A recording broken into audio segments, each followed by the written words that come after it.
see right now, without LeBron, Lakers are struggling. Let me tell you about a team I hate, all right? I know the Dallas Cowboy fan is here, so I had to make sure he knew how much I hate this team. I'm ready. I've often said that the people who run baseball, they try very hard to ruin it. I'm from Brooklyn. I don't have a problem saying it to his face. Oh, I'm from Brooklyn. Hey, guess any.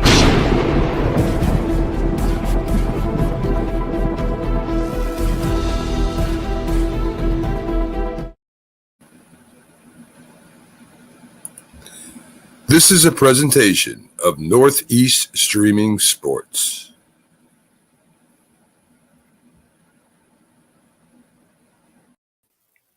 What's up, everybody? It's another episode of Coast to Coast.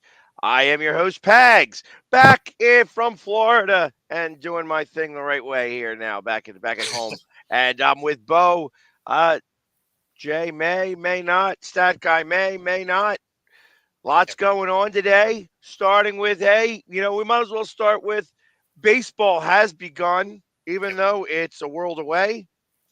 Yeah, the Padres and the Dodgers playing in Korea. And obviously they're playing some other things too, or at least some interpreters are. Yep. You tell me what you know about it, because I only just heard about this. Yeah, so I mean, there's not tons of information about it. The storyline has kind of changed. In every scenario, it was his interpreter that was doing some gambling. Originally, the story came out as Ohtani paid off some debts for him, but then there's also a spin on the story that says that he stole the money. In every scenario, the guy got fired. So there's that. But so yeah, I mean, there's competing stories, so not entirely sure what's accurate at this point. So I guess my question becomes, all right, so there's this gambling thing that's happening. You know, somebody's gambling. Yep. Is the debt still owed? Not that I'm aware of. So that's been paid off one way or another. One way or whether another. It was legally or illegally. Correct. The debt has been paid. So, and it was a hefty debt of $4.5 million, from what I understand. Yeah. So, needless to say, he wasn't good at gambling. No, it does not sound he was very good at all. But yeah, unfortunately, the storylines, they've kind of branched in different directions. So, not really sure what exactly has happened so far, other than his interpreter did gambling, was bad at it, and it got paid off somehow. But, well, not somehow. It came from Ohtani one way or the other, whether it was him paying willingly or the money got stolen one way or the other. Okay, which brings me back to another statement. So ultimately, they are using, and I say they being, obviously the interpreter is fired. They need a new interpreter. Sure. I assume that guy is, somebody different. And they needed a new one anyways, because now there's two people to interpret. So it's probably best to have somebody, one guy, two jobs. You know what I mean? You're not going to have one with one and one with the other. I mean, unless it's in the contract that way. But ultimately, how much of the possibility do you think it is that Ohtani was gambling? I mean, you have to kind of think that was the case, right? Like, he was just like, hey, do these deals for me, right? Like that. Otherwise, why would this get as much traction, right? So I agree. Yeah, I would think that there ultimately was some involvement there. We'll see, as the investigation continues, how tightly he gets grouped into it, or maybe maybe this guy's just the fall guy. Maybe that's just how it's going to go down. Yeah. 700 million reasons why you need a fall guy. No, I get that. Trust me, I get that. But also, it becomes now, 700 million reasons almost on the opposite way of saying, hey, is this guy really a gambler? You know what I mean? Are we able to get out of this contract this way because of that? I mean, you know, I, I suppose you could do that. Yeah, we're back to bad weather. What's up, Chad? Yeah, I'll be honest. I hope that the language barrier and the fact of who this guy is doesn't interfere with an investigation to find out that he quite possibly was the one gambling. Yeah, I mean, it's just because he's a great baseball player. We've had a great baseball player gamble. Who did right. we have? Famously, in fact. So it makes me wonder. I really do wonder if this is a for real thing. Like in terms of, okay, are we really going to say that? All right, this is him. Here he is. Voila. And I don't know. I don't know. Just saying. It's just this sounds a little hokey. Yeah, well, I mean, the thing is if he wasn't, it seems like this has a lot of media attention if he's not involved, right? Like if it really was just his interpreter, but it seems like a crazy amount of press for it if that's all it was, right? That would be like an intern gambling in the NFL, right? Like, So in the process of this, because now you have somebody who is an absolute hero in sure, Japan yeah, to maybe find out that this is occurring here. Now, I'm going to be very ridiculous when I say this. My knowledge of Japanese culture comes from the Karate Kid. So, okay, I mean, that sounds as ridiculous as that sounds, but yep, that's it. That's what I know of it. So I sure, am not going to claim to be an expert in any of that.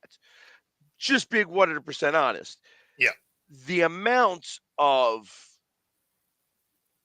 blowback that could come in a real sense because you are now possibly, at least even looking at him as doing something wrong. yeah, What type of response? I mean, if you're Major League Baseball, because it's only Major League Baseball, it's not guys, this guy's not getting arrested. no, He's not going to go to jail for any of this. He would no. just I be, mean, the other guy might, well, you're right, but he's just going to be dishonored. Like it's sure, it's going to be again, this is honor is a big deal in the Karate Kid. So I mean, but that's kind of what I'm saying now. I'm like, as I think about this, and I'm trying to figure this out. Like, is it, how bad could this be? How bad could this turn? yeah. I mean, obviously, it's a bad look no matter how it goes. So, I mean, there is that. Um, it doesn't help that Otani, as of now, hasn't put out a response. Right, he's failed to comment. Now, some of that might be because his interpreter got fired, but As I'd like funny to as that comment, but I sounds. can't. So Let me tell you, there's somebody else who knows how to speak English and Japanese. You know what I mean? Let's you would face it. you would think so. I mean, I even with all the different dialects, you know what I Yeah, mean? I got to imagine that just because he's got an accent doesn't mean that the words have changed tremendously. You exactly, know, exactly. the same we speak the same English as they do in the hills of North Carolina, and I can't understand them much, but I can kind of figure it out. Yeah, You know what I mean? So I got to yep, imagine that this is the same thing here, like that they got to figure this out, and it's probably good that they started overseas here a little bit, where it's not yeah. on him Yeah, like it gives that. them a But little bit of time to figure out what it is, how it is they want to spin this story, especially since when it comes out, there's already two versions, right? They're going to have to figure out which version they want to run with. So it sounds like they do have some lawyers involved or going to be involved soon. So, this is going to be a story for a little while because there's just not a lot of sports news going on. So this one's definitely going to dominate the headlines for a minute. I say for about 5 more days Yeah, when actual baseball begins. exactly. Although, I mean, Yamamoto getting absolutely smoked in his first appearance is, it's going to garner some headlines as well, being a $300 million prospect and getting just tattooed from the jump. He gives up 5 runs in 1 inning. I think the number was a 45 ERA. So killing it. Well, did he even get out of the inning, or I thought he was He did. pulled? Yeah, no, Okay. it looks like it went down as a 1 inning, 5 earned runs, and 2 strikeouts and a base on balls. So I mean, I would have put him back out there. Why pull him after that? After the 5 runs, listen, I not for nothing, bad move by the Dodgers. Again, sure. assuming that the guy had some nerves. It's the first time pitching in a brand new league. Yep. In another country completely. Like, you just got used to being in Japan, and now guess what? We're going to start our first game in Korea. Not that he has Yeah. never been in Korea. I'm sure he's probably pitched there at some point too. You know what I No mean? doubt. But I don't know that for a fact. And I don't know like kind of what the story is over there, but Yep. I mean, ultimately, I'd throw him back out there again. I mean, we have seen him in preseason, and the guy can pitch. So maybe I would have blamed it on nerves. Yeah, he's going to be fine. He's going to get another, he's going to get back out there. Like that's not going to be the problem. Just a rough showing for your debut, right? Right. It's like, hey, he's not going to get the no hitter in the first time out. Definitely not. So, Teresa, no offense to Paris Campbell, but that is definitely non-radar stuff material there. He's not going to even make the team. Brad, thanks for checking in. This I did want to say. Obviously, Snell going to the Giants for $62 million. Does that even put the Giants in any bit of relevancy?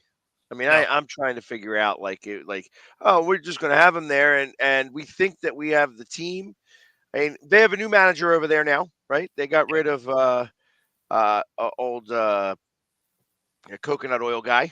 You know what I mean? He was the Phillies manager here, and Okay. yep, he then went out there, and you know, he was just a weirdo guy. He was a weirdo guy. Definitely, you know, I I have to imagine that it's probably more accepted nowadays in that type of environment. But he was very metrosexual, I is got how you. I put that across the board. Very, very intelligent in baseball, but lived and died by uh, you know, analytics, Mm, and you cannot live and die by analytics. You just cannot do it. yeah. And you learn it will win you some games. Where the Giants, he did win 104 games with the Giants and won the division, and then lost in the first round. Yeah. No, analytics is a tool. The fact that people use it to figure out all of their decisions, that's where it doesn't make sense to me. Right. Well, and that's what he did tremendously. He won a lot of games in the regular season. He actually did okay here, although he didn't even make the playoffs. He did make the playoffs with the Giants, and once you see that it's not the end all be all as a player, I think it's the start of your demise as a manager. I got you. Because when the players start to say, yeah, it's not all about the analytics, then that means they're not buying in anymore. And ultimately it's going to start to turn. There's going to be more losses than wins because of the analytics. It's going to be in spite of things. So, Absolutely. Yeah, I'm having a little bit of connection issue here. I'm going to jump out real quick and jump back in. all right. See if I can stop from freezing up constantly. All right. In the meantime, I'm going to talk about Lorenzen signing with the Texas Rangers. I tell you again, Lorenzen was great for one game with the Phillies. One game.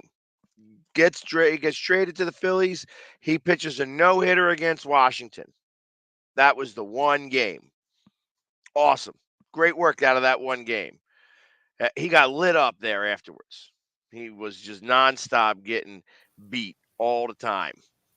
And, they couldn't even use him in the playoffs. So, him going to the Texas Rangers, obviously, he's going to he'll probably be a bullpen guy. He's probably going to be that fifth starter over there, somebody who could try to eat up some innings because that's what they're going to need to do with him. Like I said, he was okay with Detroit. He came to Philadelphia, had that one great game, first game, woohoo, lights out, no hitter, and then proceeded to get hit a lot.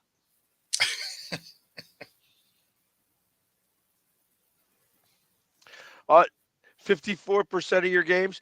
So listen, there's somebody that I spoke to about this, much smarter than me in baseball. You're going to win 60, you're going to lose 60. It's what you do with the other 42 that's going to determine how great your season is. True. And that's what it is. That's it. Every team's going to win 60. There are some exceptions, obviously. Most you Oakland. could probably take the under with Oakland or Vegas or wherever they're playing at right now. That's about it. I don't see any other team that's going to be under 60 wins. Getting over 100 wins the A's is pretty crazy. 48. Not losing 60 games is also a really big deal. If you win 103 games, wow. I mean, that means you've done something right. But that also does not mean that you're going to win a World Series. There's been number of 100-win teams. In fact, there's been more 100-win teams that have not won the World Series than have won the World Series. Yeah, no, absolutely. Like the 2001 Mariners, 116 games, first round meltdown. Right? Yeah, and that's the problem with the record best of five. No. The best of five is the worst. That's the one thing I do not like. I like best of 7 series. Yep. I would go as far as to say when it comes to the Braves hate playing the Phillies in a best of 5 series. Sure. That they need the best of 7 series to play. Not that it's going to do anything for them. I think that the result would still be the same because for some reason or another, when it comes down to it, the Braves just have a problem with Philly.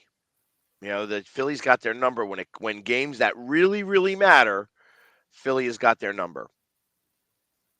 So, not that I think at opening day. I think opening day we could lose to the Braves. We could almost get swept by the Braves, and it wouldn't matter. You know what I mean? Because when it comes down to the end, we're going to win those games in the playoffs. I just don't think the Braves have a playoff-bound team. So, some teams are made for the playoffs. Some teams are made for the regular season. The Braves are a regular season team. Yeah. Now I know they've won. They did win that one year. Yep. They beat Houston, and I really want to say was that wasn't that was the year after COVID, right? Or was that the COVID year? I guess I don't remember offhand. Because I remember them making a lot of trades at the trade deadline. And it's, and that's kind of how they won it because they traded their whole outfield. They had a whole new outfield and came back and won that game. It had to have been, it maybe had to be the year after COVID. Yeah, I agree with that. There is a psychological advantage. They hate playing here. You have the pitcher saying it out loud. Whenever somebody says something out loud like that, I can't. I'd rather them not be out in the stands. I'd rather not play Patrick Mahomes. Like anytime a player says that, that means they are in his head. End of story. You're going to lose that game. So, just my opinion on that. You having a problem with Xfinity over there? Do I need to call Man, the big for real. dick in the sky here? It's a rough morning, I guess, which makes no sense at all. So this is super helpful. You got to get the business. We got to get you that Cat 6 cable to go right from the router to your computer. Yeah, I mean that is going to happen. So the place that we just moved into, there is some weirdness to it.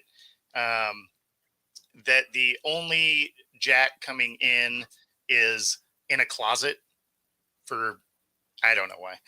And so ultimately I'll end up running coax directly into where, my office here is. So it'll get better. Obviously today's not that day, but the fact that everything has to run from that closet is stupid. Well, I mean, that's kind of where they put stuff just to hide it all from everything, and then you'd have to run it. So I don't like. It's one of those things where you have to run it, and you have to have the repeaters like up in the ceilings. Yeah, so Just I will ultimately have that. I'll probably actually hardwire the computer, but even the TV, like there's not a jack in the living room. got you. So it's just it's a bizarre layout. It's a 1930s tiny little house. So it wasn't exactly put together with electronics in mind. You mean they didn't have the internet back in the 1930s? Wow, Yeah, I'm I mean, surprised. who knew? So yeah, no, but apparently this morning we're having a little bit of a struggle with Wi-Fi. But yeah, once I get things moved around and I actually get my commercial equipment in here that I have repeaters and all of that, it should get a lot better. Understood, understood. And we may even have what's his, stat guy may be checking in here any minute from From the wings. from Buffalo Wild Wings, I assume in Detroit. I Yeah, assume he's still I there. think he's still there, right? I mean, I'm going to take that guess as he said he was going to be in Detroit, covering the games and such. And now I know that you moved and haven't been able to do a bracket, Yeah. and the bracket started today. I just did mine, you know, today, this morning. I was like, let me do this. So great game by the Phillies yesterday. I didn't even see what the Phillies did. I got to imagine you're talking smack to me on this. You would See, think. I don't believe him. I don't believe him. I'm saying, Exactly. yeah, it was 13-4. Oh, okay. It's preseason. That's what I'm talking about. You keep worried about the preseason there. Yeah, because your Yankees stink, your Mets stink, all the New York teams blow. It's okay. It's okay. You're gonna watch me in the playoffs having a great time while you're sitting there almost you know, already out of it. Already out of it. Yeah, you won a meaningless game that's not going to matter in a week. But that's good. It already doesn't matter. Exactly. That's why I said I knew firsthand that he was going to that was a tag. Oh, 13-4. Ooh, big deal. Hold on. What did we do the day before? Oh, we tied with the Tigers the day before. We beat the Yankees 2 days beforehand. So how about that? Yeah, you didn't mention about that. We beat you guys that day. Hey, I'm just happy that my Mariners are still tied for first place. It'll be the only time this season. Exactly. They are going to lead at the end of the Cactus League. Oh, no, not that. I mean for the regular season because it hasn't started yet. No, they're getting mopped up in the Cactus League. Oh, gotcha. Well, I heard that they did win a game. They won a few. They won a few. See, it's spring they started training. out like 1-9 or something though. So I mean, like it wasn't good. Paul, don't even give him that. Yeah. First off, that's Mac. It's not Linda. So he's just hiding Exactly. behind Linda. So it's definitely Mac that's talking because Linda doesn't talk smack like that. And that don't worry, they didn't even win the preseason championship. They're not even in first place in the Grapefruit League. So I wouldn't worry about it. The Mets do one thing really well. They Mets it up. The Yankees already have lost. Oh, actually, all things being equal, the Mariners down the stretch of preseason actually did okay. Eh, Yeah, there you go. See, I haven't even looked at. I don't even look at what this because you have to include ties in baseball. The Phillies have yep. tied like 3 of the last 5 games or something like that because they don't do extra innings in spring training. Why bother?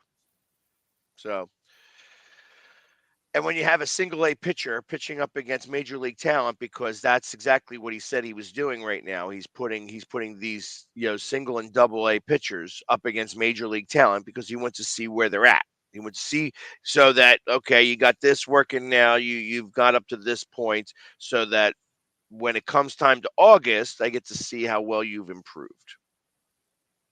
Yeah. No, that makes sense. Yeah, Garrett Cole isn't even. That's just a part of their problems. The Yankees' problem is they don't have real good leadership. It's like you could think that Judge is the leader of that team, but the Judge is not. Judge is not Derek Jeter, and I think that they're trying to make him Derek Jeter, and I don't think Judge is built that way. I think Judge is built to do some good things. Like this is Harper's team, and Harper does it somewhat quietly. Like he does it, but he's somewhat quiet about it because Schwarber does a lot of the talking. So I feel like it's the same exact the opposite way as well. I think that Judge is not very good at being the captain of the team. I think that starts to put undue stress on him. You need him to do what he does best, hit home runs, and he does hit home runs. He does hit But home runs. you know, beyond that, I don't know. There's got to be somebody else that's the vocal leader of that team. Just my opinion. Yeah. So, but yeah, other than that, there hasn't really been much else going on in the world of sports. I tell you, it has been a fairly boring, you know, Yeah, time. it's a slow week for sure. Because I mean, most of your big free agent moves have happened. Anybody get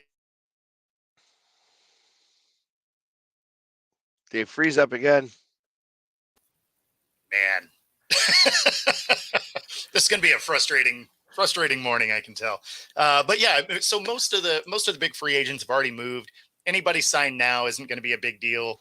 Um, you're kind of in that couple of weeks of just real slow sports news, barring somebody getting drunk and running into something in Vegas. That'll get some play. Uh, obviously this gambling thing will get some notoriety because there's just nothing else going on. Um, None of the games really matter yet as far as baseball is concerned. So So, I'm just now looking as I'm going through and I'm like, okay, I want to see what the line was. But I come to with this Yamamoto, okay, and that's who I'm going. I'm going back to talk about him for a little bit. sure, Uh, he struggled in spring training, going 8.38 ERA and 9 2/3 innings. Now this guy's got a 10-year, a 12-year, $325 million contract. yep, 25 years old. That means he's going to be pitching until he's 37 years old. I, I, I mean, I understand why they had to pay so much money because why? How are you going to get him over here? And then you got to pay off everybody over there in Japan. sure. It becomes a really costly thing to do here. How much leeway time you think he's going to get? And when I say that, because anytime somebody gets traded, you have to adjust. And I got to imagine you're leaving your home country to come over here to the United States. You don't even know how to speak the language that well. And now you have to adjust. And now you're playing with a whole bunch of teams. Thank God you got somebody who actually speaks your language, in the dugout there so that you can talk to somebody rather than Yeah, having to right. just talk to your interpreter who's making bets behind your back. Um, I mean, ultimately, it's how much time do you think he really gets? He gets at least 3 years at a minimum because of the dollar figure attached to it. Yeah, I mean, they'd be stuck either way. It's like, yeah, they're No, gonna and pay that's him. I mean, unless every timeout is like this. So now I have the official numbers in front of me. So it was 1 inning pitched, 5 earned runs, 4 hits, 2 strikeouts, 1 walk.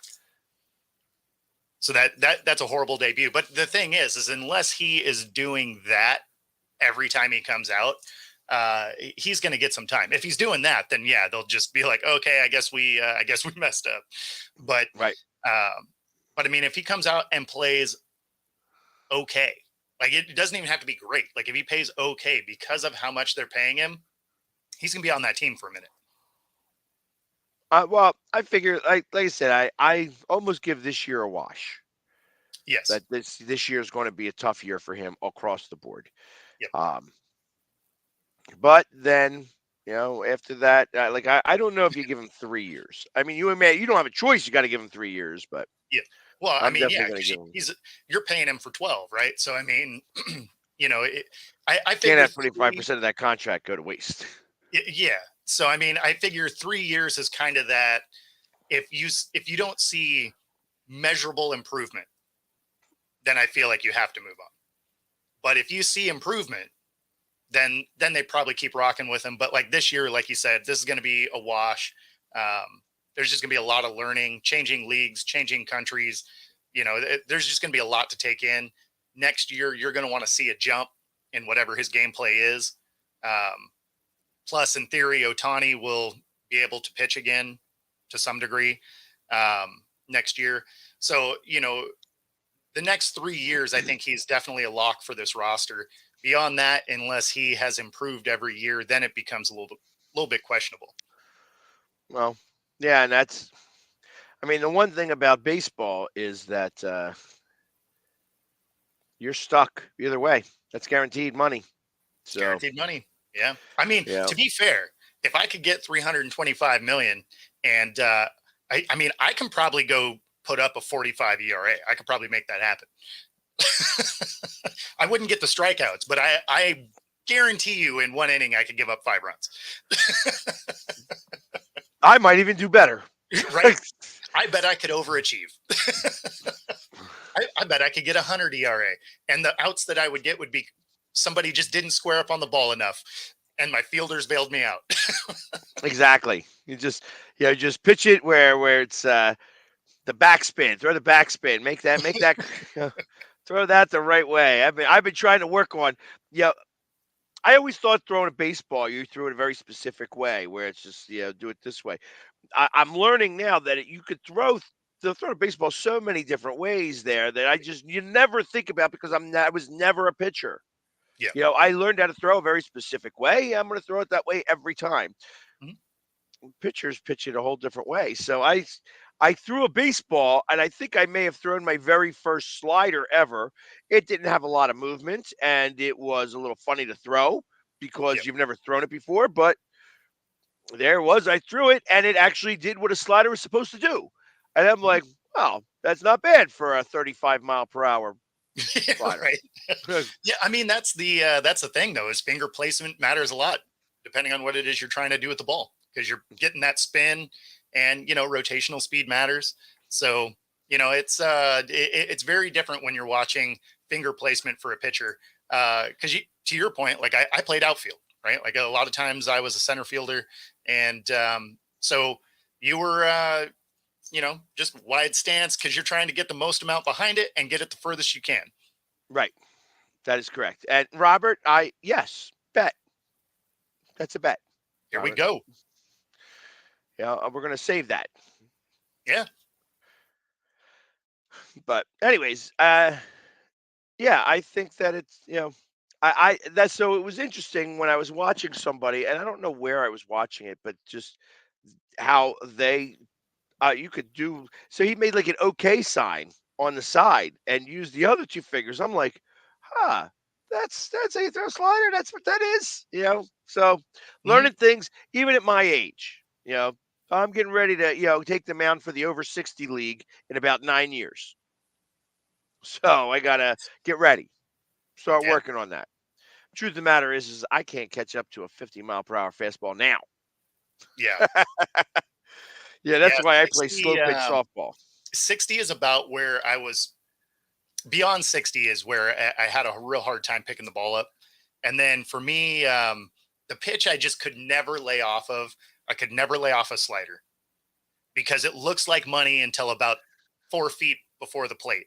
So you're already like getting ready to come and you're just like, oh, dang. My best power though, I if it was a like a high outside fastball, that I could put in the parking lot all day.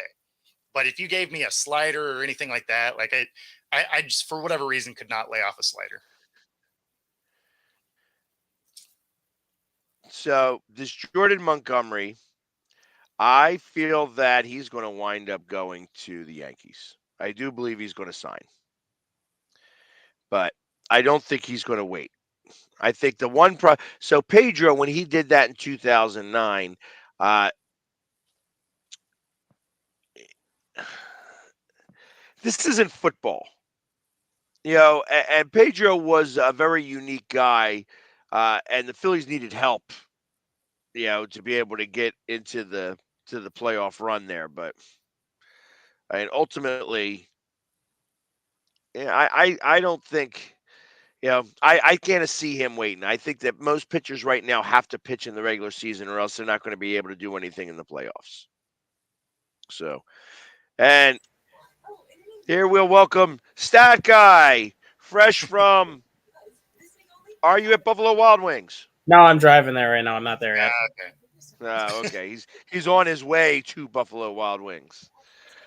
I'm I like, was like, pick me up some wings. I'm like 23 minutes from the closest one, so I gotta find one. Oh, you could have just went to a normal bar. It didn't matter. You Hell didn't have to no. go to Buffalo Wild Wings. Hell no. Hell no. There you go. Since Buffalo Wild Wings is our unofficial sponsor, That's I'm right. waiting for the officialness to come through. At least we're going to support them every way that we can here. So, Stat Guy, since you are the only other one that filled out a bracket, Yeah. I was waiting for you to come on. Who do you have as your winner? I have Houston beating Illinois. Huh. That's actually kind of interesting. Mainly because I think Illinois played exceptional during the Big Ten tournament. I think they actually opened up a lot of eyes for how they played during the Big Ten tournament, especially kind of when you looked at how much they were struggling in February, and then all of a sudden they turned it around, and then you got Houston. You can make the case that Houston and UConn were the two best teams in the country all season. I think Houston has a little bit of a chip on their shoulder for how they ended up falling in the NCAA tournament last year, and I think they used that to their advantage this year. Huh. Who's your Final Four, now that I got to ask? I got Arizona against Illinois on the one side, with Illinois knocking off Arizona. And then I have Houston against McNeese State. McNeese State is my big Cinderella team that I have. Huh. Now, I have McNeese losing to Kansas, and that's the only difference I have in our Final Four. I would have have picked Illinois, Kansas. Arizona, Houston, and Kansas. I would have picked Kansas if their big man wasn't hurt. And then Kansas also just lost their point guard with a knee injury. So Kansas is already injured as it is, and now they're becoming more shorthanded before the tournament started. Oh, I didn't know any of that. And McNeese State has the longest winning streak in the nation, too. Like, McNeese State is a legitimate number 12 seed. I think they were actually vastly underseeded. What other big upsets do you see happening? I got James Madison knocking off Wisconsin. Got that one too, actually. And I actually have them knocking off Duke in the second round. So I have James Madison getting to the Sweet 16. I actually have that as well. Wow, that's pretty scary. And then watching this game right now, I actually have Michigan State knocking off North Carolina. Main reason for that is Tom Izzo is 6-0 against North Carolina in the NCAA tournament. He has never lost to North Carolina in the NCAA tournament. Yeah, I can't see that. There's no chance. We got Michigan State, Mississippi State. No, see, yeah. Yeah, I have Mississippi State winning that game, and it's Yeah, only still. Michigan State looks really good right now. They were up by 10. Now Mississippi State's cut it back to 7, but Michigan State looks really good right now. Yeah, and I have North Carolina doing that, but I do have Grand Canyon beating St. Mary's Mm-hmm. and beating Charleston, who's also going to beat Alabama. It's going to be a 12-13 matchup there. Yep. That one Because I saw. And then I have Grand Canyon going to the Sweet 16 over Charleston. I was real close. This is that one, like, yeah. So you watch this, like Grand Canyon, Charleston, New Mexico. I think beats Clemson, and I was real hard. I was real hard not to pick Colgate over Baylor, but I think Baylor does pull that one out. And I almost went Samford over Kansas also. Just because of Kansas missing their center, just because their point guard now has a knee injury, I almost went Samford over Kansas. I just couldn't do it at this point, but I don't see Kansas getting past McNeese State if Kansas is not healthy. Yeah, I didn't realize that they were that hurt and that beat up. Because their center, I forgot. I don't even know if you know what the guy's name is, but since their center has gotten hurt, Kansas is 2-6. Oh, And now their starting point guard got hurt in the Big 12 tournament. He's already been ruled out for the opening weekend games, but there's a possibility that he comes back for the Sweet 16 if they get that far. But even then, if he's out this whole weekend, there's no guarantee that they get that far. yeah, that is correct. So, all right, yeah. So I have pretty much, interestingly enough, up in that first, other than Drake, I guess up in the East, other than Drake, I have chalk going. I think I have Duquesne beating BYU. And they're playing right now, so Yeah, they just started. Yeah, either way, Illinois beats them. I think, like I said, I think Illinois goes all the way to the finals here, and then lose. I got them losing to Kansas, but that could be Houston, since Kansas. I don't have the chance to edit anymore, so I put it out there before I even knew I didn't even know half my teams were playing. So I guess he froze up again.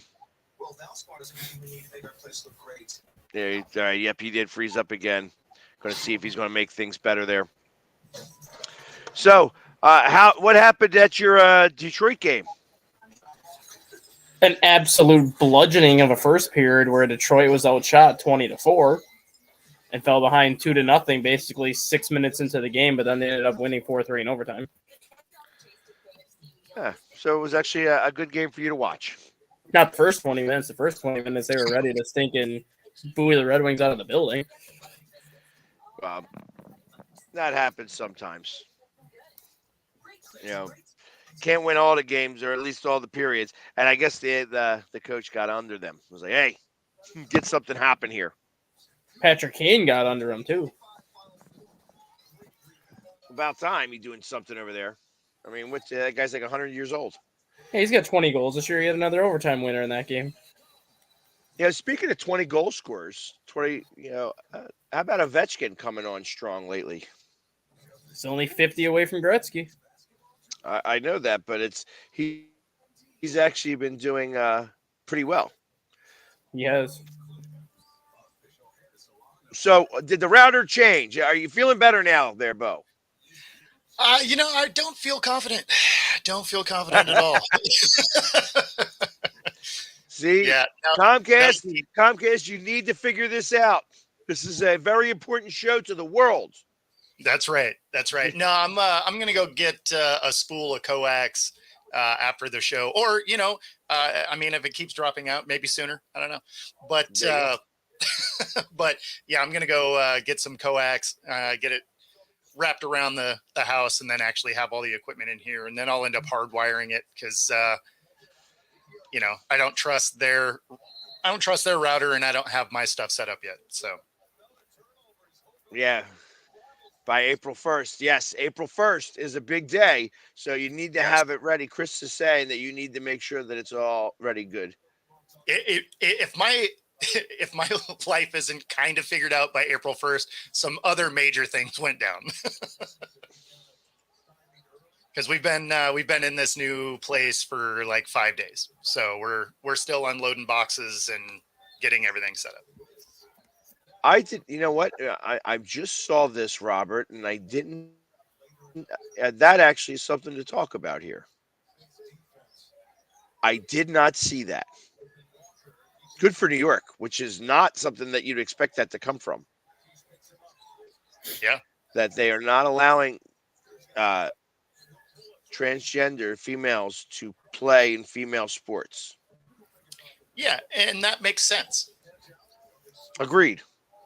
I mean, it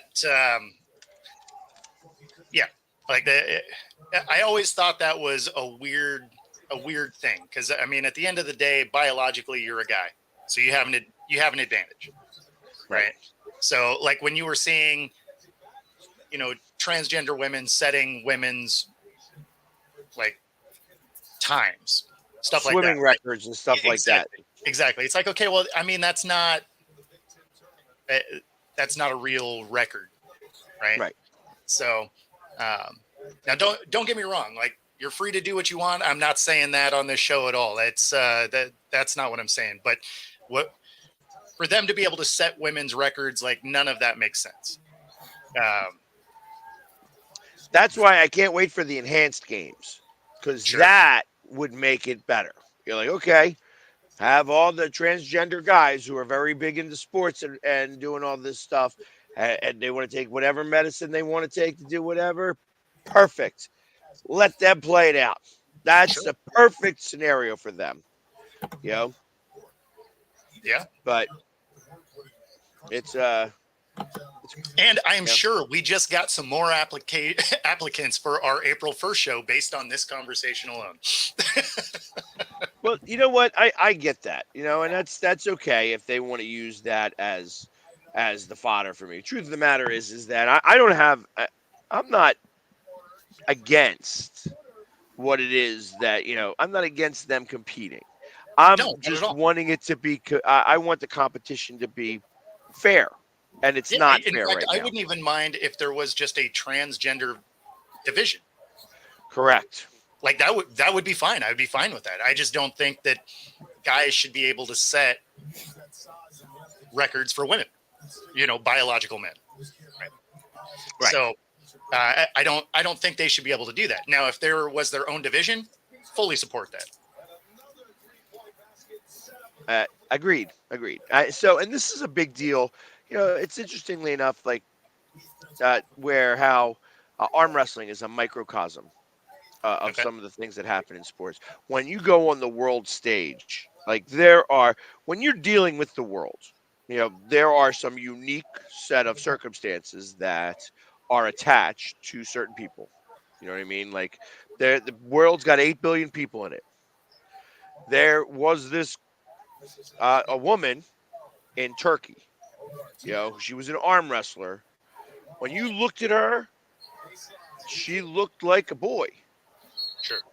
She looked like a boy. She had a voice of a boy, but she was 100% woman, 100% female. And every time she won a match, she'd get tested. Sure. So, and ultimately, and she knew it, and in fact, we got to interview her afterwards with an interpreter. And she explained it. She's like, I was born this way. This is the way it is. And I have to deal with the fact that every time I win, I'm going to get tested. And that's just the way my life is. It's like I win and I win and I win. Sure. And I get tested and I get tested and I get tested. I mean, like, okay.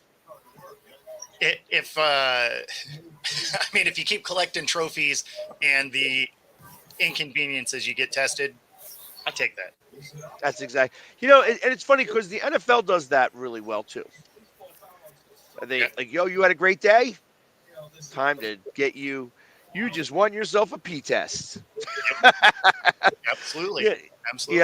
and that's just because they figure that like, if you made that big of an impact, there's a possibility that there was something that occurred. So we want to make sure that happens every time.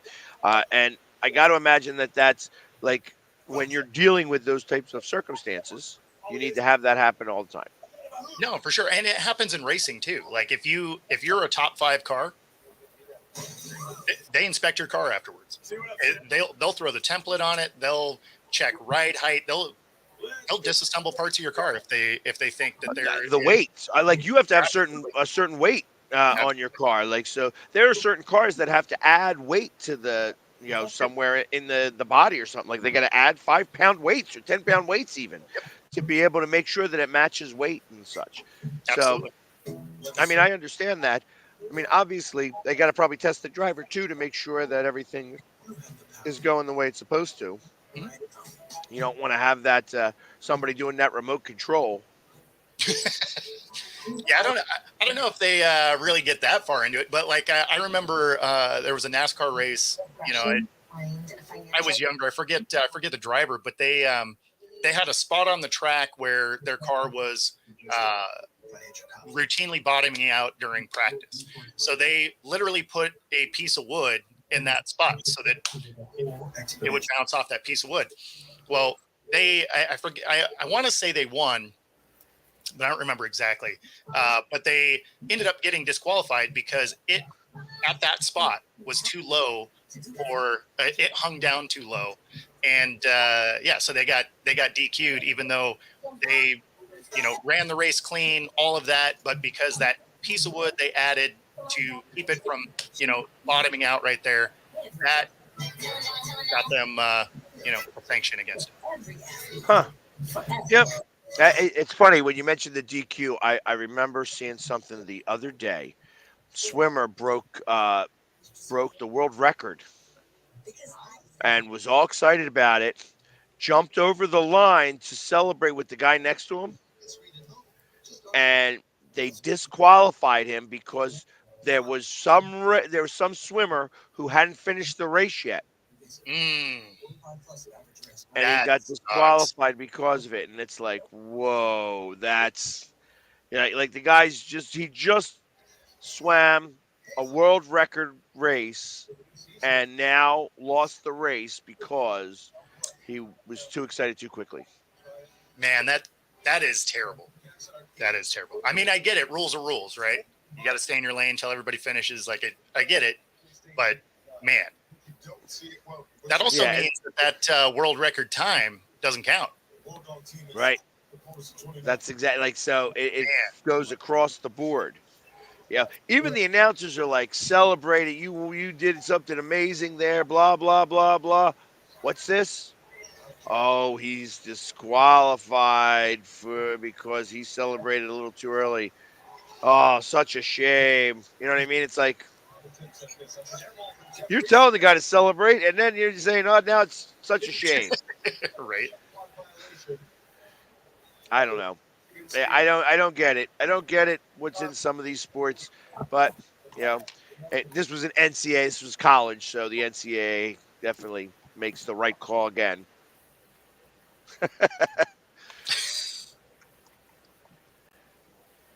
The tire wear at Bristol. I don't know what to mention about that. I have nothing to say about that, Chris. I have no clue what happens with tire wear at Bristol. They're tearing up tires. It has to do with track surface. Yeah, that they went through more tires than they've ever gone through before in a NASCAR race. In that race, those tires were getting normally at Bristol you can get roughly 65 to 80 laps because it's a shorter track. Obviously, it's only the mile as opposed to like the mile and a half too. They were getting like 45 laps before those tires were gone. Yeah, it's a little half-mile track. Yeah, Yeah. it was just tearing them And up. what was causing it? The heat? Was it No, it's just the the surface. It's like a dirt. It's like a dirt surface. So you have like the asphalt like on the bottom, obviously, but it's like there's like a dirt layer on top of the asphalt. So then you have like all the gravel particles and all the dirt that was so dry that it was just ripping the tires to shreds like a lot quicker than it normally does. Yeah, they call it marbles. Basically, it's pieces of rubber and stuff get tossed up the track, Yep. and if you get up there, it actually gets real slick because it'll stick to your tires. Yeah. But yeah, just the track surface for whatever reason, it was just absolutely destroying tires. Well, hopefully they had enough tires to finish the race. Oh, yeah, that was not an issue. They always have an insane amount of tires on hand. They have enough. They typically have 20 sets of tires is what they typically have for each NASCAR race for per team or whatever. Yeah. And at their level, they don't have some of the lower level racing rules where you can only put on so many new tires, or you can only enter the race with so many new tires. At the cup level, you can put as many tires on as you want. Yep. So I appreciate that. Thank you very much there, Yves. Talking about so the other day, instead of showing the rerun of the same show that we've been showing over and over again, I showed my speech at O'Hara High School. Oh, cool. So I appreciate that. Thank you. Yeah, it was we did I repeated I did another interview from back in the day, and then I was like, I had 40 minutes left. I'm like, you know what? This is the perfect time to show my speech. Because I hadn't shown it to anybody yet, and it was just like, you know what? Let's show this out there, and it got good response. So thank you, I appreciate that. So, what do you guys think of the latest trade proposal that's been floating around in the NFL? Which one? Where the Vikings give the Chargers their 11, their 23, their second and third rounder this year for Justin Herbert because Jim Harbaugh wants JJ McCarthy. 11, 23, a second and a third for Justin Herbert because Jim Harbaugh wants JJ McCarthy.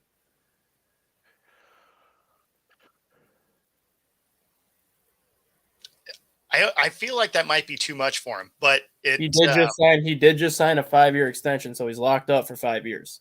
Yeah, he literally has nobody left after you got rid of Eckler, Keenan Allen, and Mike Williams. Yeah, well, yeah. I mean, they gotta rebuild a team because he signed that extension when those guys were still on the roster. Had he known they were going to do this, I guarantee he doesn't sign that extension. Yeah, probably true. Man, that would be interesting because that would definitely change what you think about the Vikings. Because you can still have Sam Darnold there as his backup, and then Herbert goes into a situation where he's got Aaron Jones basically to replace Austin Eckler. Yep. Justin Jefferson and Addison would be his Mike Williams and Keenan Allen, and then Hawkinson would be his tight end. So you go kind of through a similar situation that he would have had with the Chargers, just with obviously more stability and being that he's under a 5-year contract. Yeah, well, that defense really kind of came on as the year went on. Yeah, you know what? I would take out the 23. I take out the 23. Just go 11. You either get the 11 and the 23. 11, second, and a third, maybe. And I would want that third to be next year, not this year. That's what it was. It was the 11 and the 23 this year, and the second this year, and then the 23 or the third round pick in 2025. Yeah, and that third maybe it could be a conditional that becomes a second. Like if they win the division. I don't even know that. I wouldn't even do a conditional on that either, because it's now you're still giving them too much. I mean, I think a first, a second, and a third for a quarterback that's not welcome there. Yeah, he wants somebody different now. He wants to get rid of that quarterback. Well, you know what? That's fine. Hell, I'll take him in Minnesota. Come on down, Herbert. But I think the 11 and the 23, or. Yeah, I don't even know if I would do the 11 and the 23. No, I think 2 firsts in the same draft is too much. I think they could go. I think they could go 11, the second rounder this year, and a third rounder next year, or even 11 and 2 seconds. I think they could do it, and then they keep their 23. Yeah, I could see that. I could see a first and a second, and then a second next year. Or that's why I said if it was a third next year, that could escalate to a second. Yeah, that's where I would do the escalation, I guess. Yeah. You could play with the escalation if it makes it feel any better. Well, but only to a second. Only to a second. You're not going to give him a first next year. Correct. But, if you were able to, I would do an escalator if based on you winning the division. Yep. Right? Because you have other teams that are going to be a problem to get by, right? Like Detroit, They're going to be the front runner for that division. Green Bay's coming on. Who knows what the Bears are going to be? So if you had that escalator of winning the division, that's not like a slam dunk. No, third to second. Like you're going to have to earn that. So I could see that being an escalator next year, and like a first and second this year. I'd give that up for Herbert. You know what he is. He can put up yards. And is that still going to be enough? I mean, first off, I haven't even heard his name mentioned in the first round of a draft. So you'd have to pick him in the first round then. McCarthy? Oh, he's definitely going in the first. McCarthy's they saying he's going to go number 4 overall. They think there's going to be 4 straight quarterbacks going 1 through 4. Well, especially now that Arizona is talking about trading. Yeah, because they said at this point they think Minnesota is going to trade with Arizona to get to number 4 so they can take McCarthy. Yeah, and then Arizona trades back up to 5th to get. Which is where the Chargers are picking right now, and Harbaugh is so high on McCarthy right now that he's trying to get out of that number 5 for a chance to get McCarthy. So I'm like, if Minnesota's going to trade up to number 4 to possibly take McCarthy, you want him that bad, stay at 5 and just trade Herbert to Minnesota because Cardinals aren't taking McCarthy at 4. They'll go Harrison Jr. at 4.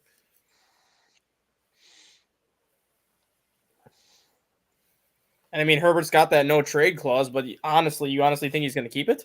Not with how that team is situated right now for the next several years, losing every single weapon that he had. He'd easily waive that no trade. Yeah, exactly. Well, yeah, but see, he's got the power with the no trade. Yeah. That's where the power really is. So he could screw them completely. I would almost, if I was Minnesota, I'd almost want to take him 4th. Because then you have the power. Be like, all right, trade me Herbert and your next first round pick. True. Because now you've got the power. Now, of course, you got to get up there, so you got to trade all that stuff to get to that point to be able to beat them. Because Arizona's going to trade with somebody. Well, Arizona's going to trade back. The mock draft they showed yesterday was Minnesota trades to 4 and gives Arizona 11 and 23. And then Arizona trades the 11 to get to 5. So then Arizona picks 5, 23, and 27. So Arizona ends up with 3 first-round picks.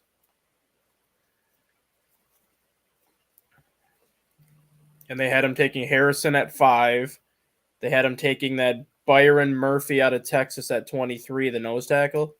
And then they had him taking Brian Thomas at 27. Yeah. Well, or that's Minnesota moving up 1 spot. No, that'd be Minnesota moving up 7 because Minnesota's picking 11 right now. Yeah. So who's the number 5 spot? Chargers. Yeah. And that's why if Minnesota, because that's what I said, if Minnesota wants to trade to 4 with Arizona to get to McCarthy, and then Arizona would trade back to get Harrison at 5. If Harbaugh wants McCarthy that bad, he's going to have to figure out a way to get ahead of Arizona from 5 to 4 because if Minnesota trades up, you're not getting McCarthy at 5 because that's who Minnesota's going to take at 4. Yeah. Then really you don't have much of a leg to stand on there either. That's a first round pick. Minnesota's got 2 picks, you're saying? Yeah, they put 11 and 23. Yeah, I would do just the 11 pick. Give them the 11 pick. I'd be fine with that too, because Herbert's better than McCarthy at this point. At least I know what I'm getting out of Herbert from day 1. Exactly. Yeah, that would make sense to me. I wouldn't give another pick. Maybe a 5th round pick. Something to sweeten the pot. Here's a 4th round pick for you. You know what I mean? One of my compensatory 4th rounders. Something that you don't feel like losing. But I don't know that I would. Yeah, I would definitely not do 2 first rounders, a 2nd and a 3rd. No, especially because you know his cards. Yeah. I mean, none of this ever plays out the way it expects to. So I'm not sure that. No, that's why I always laugh at mock drafts. Yeah. Right? So Justin Herbert last year signed a 7-year, $262 million contract. So that actually starts this year. So you make that trade, there's your franchise quarterback in Minnesota for the next 7 years. Yeah, and he's locked up. So Yeah. I mean, then you can you have a physical number you can work around. Yeah, because I mean, he's scheduled to make $29 million in 2024, $33 million in 2025, and then every year it goes up from there. But that's a bargain when you look at what some of these quarterbacks are getting right now. $34 million a year for Herbert. Yeah, no, that's not bad at all. When you look at Dak potentially getting a $60 million a year contract.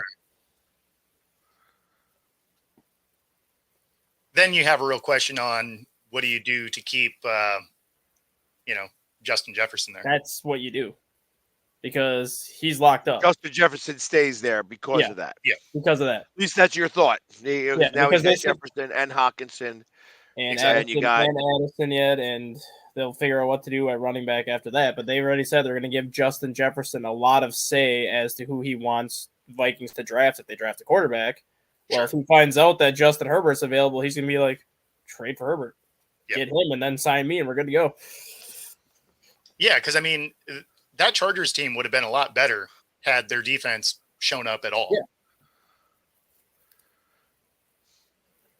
Yeah, I mean, I think, like I said, I do believe that the 2 firsts are too much, or first, second, and third are too much. Yeah, 11. The number 11 is enough.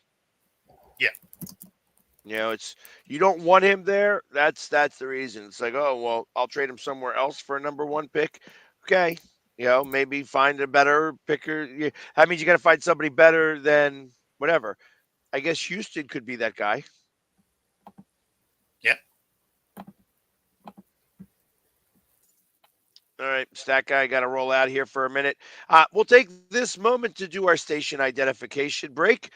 Since we are at the top of the hour, we will be back in just a few moments after these commercial messages.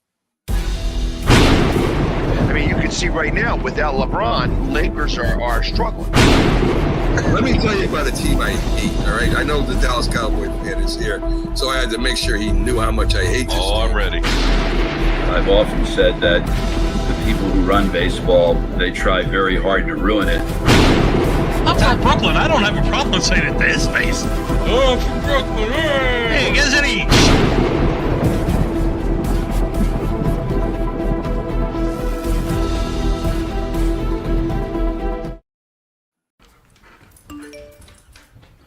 Trisha's having a sleepover tonight. Can I go? I wonder about Lucy's friends. What should I say? I know you're only 10, but one of these days a friend will offer you a drink.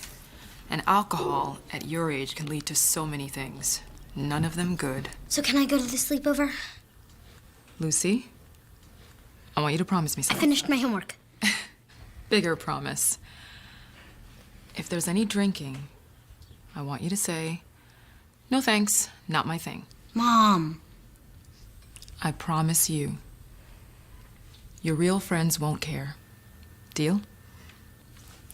Sure. Really? I promise, Mom. They really do hear you. Did you pack your toothbrush? For tips on how to start the talk, visit underagedrinking.samhsa.gov. A public service message from the Substance Abuse and Mental Health Services Administration. Sometimes, all you need to change your life is a sign. A sign that says, "Hank, this is the place you've been looking for." And sometimes that sign is an actual sign that's mounted to a building. 1 second, I'm looking at a sign. I know what you're thinking, and no, I don't love B-dubs just because I'm a buffalo with wings. Frankly, that's offensive and reductionist. Cause this place, come on. It's like they took beer and made it into a place and then gave that place sports and chicken wings. And the people? Cuba. The best. Oh! What the is going on, Marty? This isn't a game. This is trivia. Yeah, this place is kind of like heaven. Without needing to get hit by a bus. Let's go, sports bar. Supporting the needs of our veterans. That's the goal of all of us at Team AmVets. Like Mitch, Carlos, and Kevin from our Welcome Home team that brings furniture to our vets. We are Team AmVets. Or Linda from our thrift stores who brings you great bargains every day. I am Team AmVets. And John, who picks up your thrift store donations that support California veterans programs. I am Team AmVets. Visit our website or a Team AmVets thrift store to donate or shop today. Join the team! This is a presentation of Northeast Streaming Sports.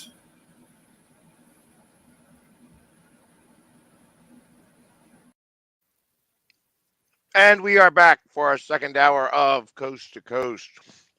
Yep. Yeah. So to address this one here, do players have any say in what happens to them? That really depends on what their contract looks like and how it's written, right? So, like, if you are in a situation where in your contract there's a no trade clause, if you want to waive that as a player, you can then kind of decide the teams that you're willing to waive it for. If that isn't in there, you really don't have a lot of say. They can trade you kind of wherever it is they want to go. Or if you're a free agent, then you can decide exactly where you want to go based on interest from teams. Now, in some of those scenarios, you may have to take less money to go where you want to go, but it really just depends on what your contract is, where you are in it, and how it's written. Agreed. And you see that a lot more frequently in baseball and hockey. Basketball sometimes too, although I think basketball is going to wind up changing with this. I mean, actually, that's not true. I don't think basketball is going to change until they get a new commissioner. Yeah. I think that they need a commissioner with a little bit of a backbone, and they don't have one of those. Yep. So, I mean, ultimately, but you see it a lot in hockey where the players with the no trade clause will say, oh, okay, I want to only go trade here or here. I know that, Claude Giroux did that with us. And that's what Russell Wilson did, right? That's how he ended up in Denver. That was one of the places he was willing to go. Right. And I guess had he known that they were going to change coaches, he probably wouldn't have wanted to go there. But they did give him a lot of money. So, and he still has all that money. So, and they wind up eating all of that. This is what we spoke about for a little bit yesterday. He's what, like they're $68 million over the cap. Mm-hmm. Yeah, I don't know. Thank God he tricked the.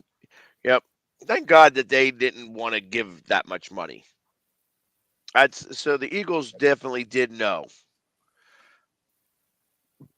They're like, yeah, we could bring you here, but it was going to be a 1-for-1 deal. It was. And it was only going to be a 3-year deal he was going to get. He'd have been, hung here at Lincoln Financial on the 95 side of had he had the type of year he had here. Yeah, I don't think he would have had that bad of a year. I think your team was put together in such a better way. There would have been more success. Would you have gone to the Super Bowl? I don't know, but certainly would have had more success than he had with the Broncos. I agree with that part, but I don't know that. Probably been about the same. Gone to the playoffs, lost in the first round. Maybe won. Maybe you would have beaten. Who knows? I don't think that would have made a difference.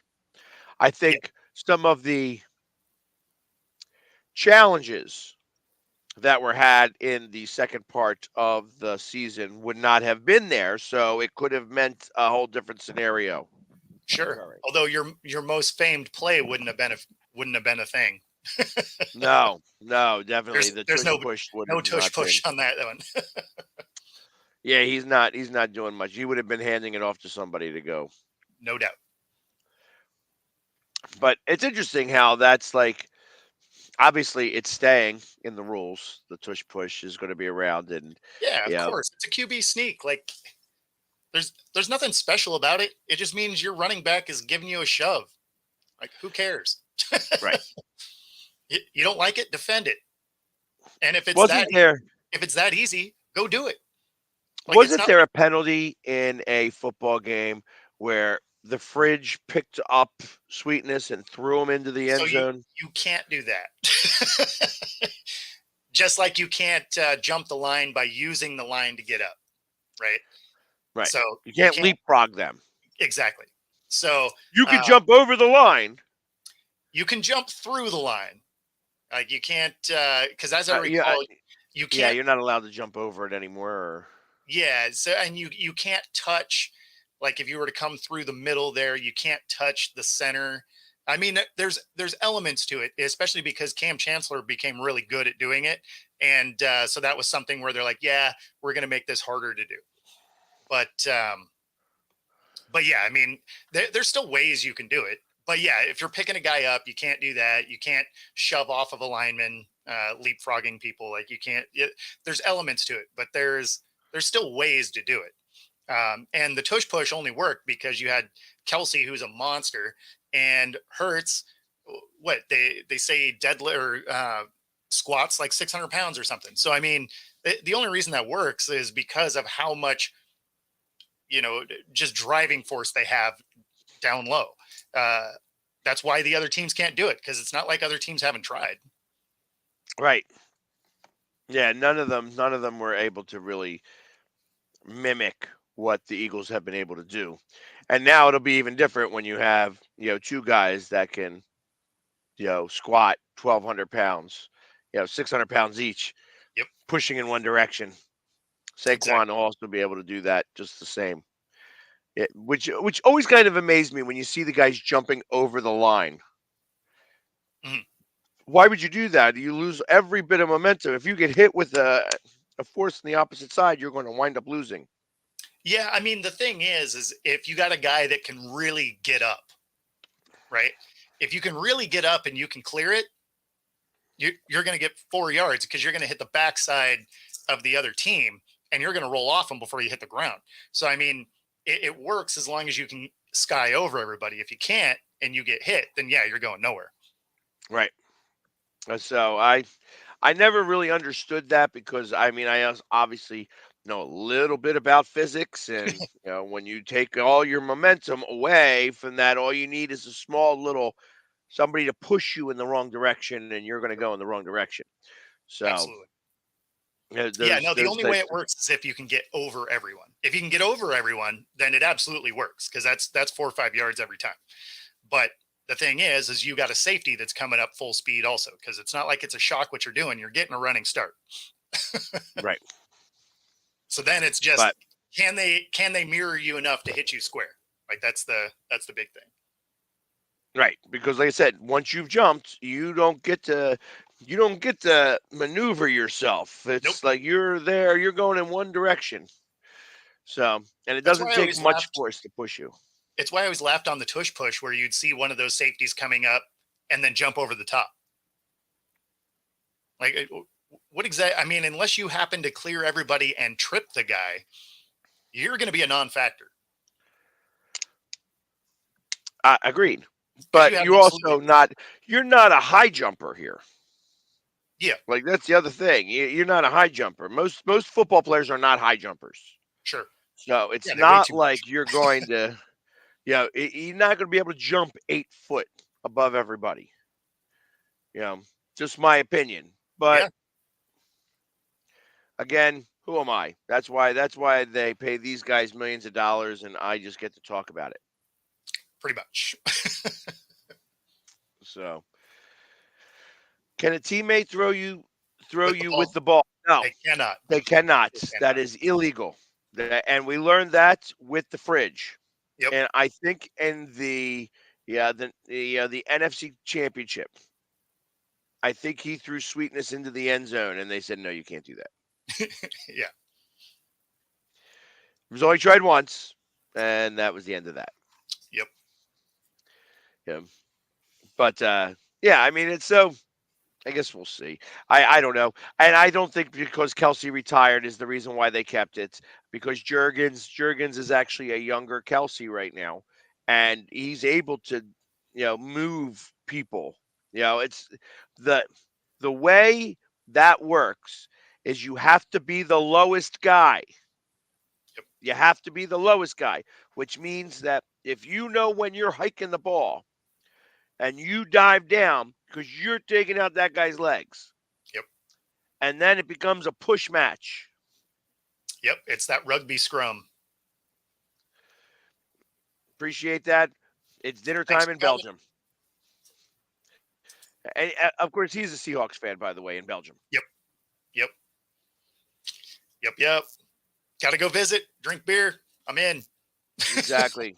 Appreciate you stopping in during lunch. Grab a beer, relax. Hopefully, you're at Buffalo Wild Wings, as they are our unofficial sponsor. That's I right. figure if I keep saying it, it'll become official sooner than later. That is the goal. So, and I guess so. Has that, I haven't even been keeping up with our text messages. Jay's okay? Just still on drugs? Yeah. So he's still in a lot of pain, which is why he hasn't been on the show. Still taking those painkillers, but he is home. He is recovering. So that part of it's good. But yeah, no, just still in a lot of pain. So he's not quite ready to be on camera yet. Hey, you know what? And as you're talking about Belgian beer, I'm game with that. First off, one of my favorites is Chimay Blue. I love Chimay. And then there's Saint Bernadette, Saint Benedictine or something like that, which is a quad, which is rare. You don't hear about many quad beers. I triples definitely. Quads are hard, and it's an amazing quad. So I'm big on triple. I'm not like big on doubles or anything like that. Doubles are still too hoppy for me. I'm not a hoppy guy.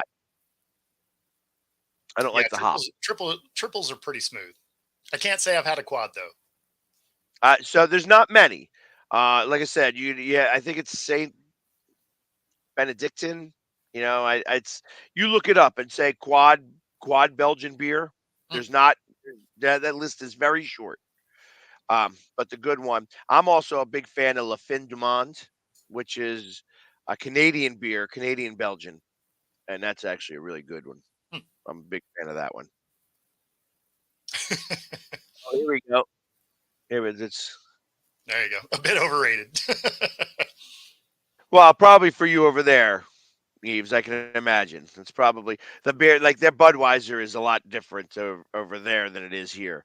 I got to drink a Guinness in Ireland, and I tell you, when you see the river that they use the water from to make Guinness, you consider on whether you want to drink it anymore. Well, I imagine it filters out a you're lot. cooking it, right? So yeah, there's a whole big deal. I can imagine, but it was cool. I got, I got a little baby bottle of Guinness from the Guinness factory. I still have it. When I was over there in Ireland, it was a lot of fun to go take, just kind of see everything that goes into the making of that beer. Yeah. Well, and Guinness is heavy. I mean, that's eating a loaf of bread. It's not like you're going to sit there and drink a bunch of them generally.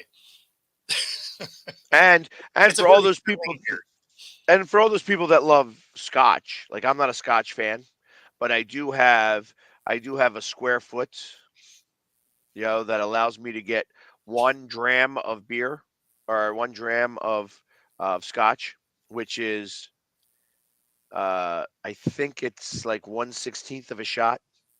Okay. But if I was ever to go there and visit my square foot, I could have as much Scotch as I want. All right. Because they will definitely drink. Yeah, Brad, we know about this one. This doesn't move my needle. I could care less. He's not even going to make the team, Paris Campbell. I never even heard of him until I heard that he got signed. You ever heard of Paris Campbell before? Not really. I'm not a big Giants fan. He was in Indianapolis before that. He was really good with the Colts for a few years. Was he? Yeah, he was good. Oh, Christ. He would have been with the Colts probably his first 5 years, and then he ended up getting hurt. But he was really good. The Colts his first 5 years. It was him, Michael Pittman, and T.Y. Hilton for a few years. What, the years of Andrew Luck? It was Luck's last 2 years, and then whoever was brought in to replace Luck. But it was the first. So Andrew Luck's last 2 years with the Colts, it was Paris Campbell, Michael Pittman Jr., and T.Y. Hilton were his go-to options.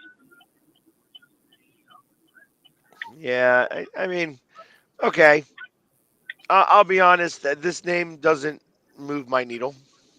It wouldn't move my needle anymore either, but at a time it would have been a good signing for you. Yeah, 5 years ago would have been great. Yeah. 5 years ago, before his body said, nope, I don't want to get hit no more. I mean, that was true for the Hawks with Jerry Rice, right? Like, people don't even remember he was on the team, but had he signed 10 years prior, it would have been amazing. Well, that's the problem. He was 10 years too late. Exactly. Or at least the Hawks were 10 years too late. Yes. I don't even remember. I thought he was always on the Raiders. Like, Rice went to the Raiders. I didn't even know that he went to the Hawks. Yep. 1 year. For one season. Yeah. Got you. Nothing crazy. No. So, have you found the Buffalo Wild Wings yet there, stat guy? I'm close. I'm in traffic right now. I can see the sign, though. Look at that. He's going to be there, and he's going to say, hey, listen, you guys sponsor our show. You should give me some free wings. See if that he's works. just in the parking lot staring at the sign like your commercial. There you go. So you got to get the uniform. See if you can see if you can be the mascot for a day. Yeah, no, we don't have those. No, I can imagine. So I watched a little bit of the NIT last night. I was watching the number 10s go after it, and then the number 16s. But I was watching the NIT, and they show the St. Joseph's mascot, and St. Joseph's lost in overtime to Seton Hall. I think it was Seton Hall. Yeah. Yeah. But the one thing I felt bad for is the mascot of St. Joe's. So the St. Joe's mascot, to be the mascot of St. Joe's, you're this hawk. You have to wear this hawk, and you can't stop flapping your arms the entire time. Oh, God. So that game went into overtime.